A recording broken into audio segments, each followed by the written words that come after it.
Olá, meu nome é Guilherme, eu sou membro do Ministério Florê. Nós vamos iniciar hoje o nosso devocional Deus da Vida, um estudo sobre o sofrimento baseado no ministério do profeta Elias. Nós temos como base durante o Setembro Amarelo o mês de prevenção ao suicídio. Nossos temas serão sempre voltados para essa área, voltados para o sofrimento, tanto físico quanto emocional, e nós vamos sempre buscar trazer aquilo que a palavra de Deus diz acerca desses assuntos. O devocional ele estará disponível em vídeo, estará disponível no Spotify e alguns trechos também serão disponibilizados através do Instagram. Então, se você gostou, compartilhe. Se você gostou, conte aos seus amigos, mostre e dê aquilo que Deus tem dado a você. Dentro do estudo, nós vamos iniciar hoje o primeiro vídeo. Será basicamente uma introdução rápida sobre o assunto e o contexto da história de Elias, para que nós possamos entender o relato bíblico acerca desse profeta. Antes de falar sobre a vida do profeta, a gente precisa colocar um pouquinho, ter em mente o que é o sofrimento. O sofrimento é parte da vida de qualquer ser humano. Todas as histórias de todas as culturas da Terra, elas falam acerca do sofrimento, porque não tem como ser humano e fugir disso. Desde o sofrimento causado por coisas mais básicas, como, por exemplo, a necessidade de alimento, a necessidade de moradia, a própria dor física devido a doenças, até outras mais complexas, mais relacionadas ao nosso mundo moderno, como, por exemplo, com quem nós vamos nos casar, que trabalho escolher. Cada uma dessas escolhas, cada uma dessas situações é capaz de nos trazer sofrimento. E o sofrimento, ele pode, em alguns pontos, se tornar desespero, que é aquele momento em que a pessoa pensa, bom, é melhor morrer do que passar por isso. E é no ponto do desespero que chega o suicídio. O suicídio, ele vem sendo presente em toda a história da humanidade. Dentro da Bíblia nós temos exemplos de pessoas que tiraram a própria vida, mas ainda assim ele é tratado como um tabu.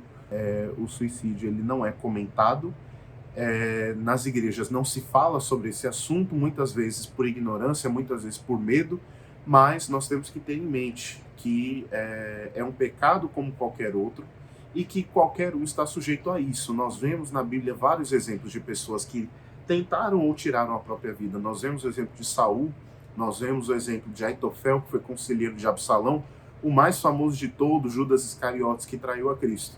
E aí você pode me dizer, poxa, mas nenhum deles era um exemplo de homem de Deus. Então a Bíblia não fala nenhum exemplo de um homem de Deus que chegou ao ponto do suicídio, e estaríamos errados, porque nós vamos estudar a vida de Elias e nós veremos como Elias chegou ao ponto da ideação suicida, como os psicólogos e psiquiatras chamam, e como Deus o resgatou dessa situação. Vamos então iniciar rapidamente um breve contexto sobre a época de Elias.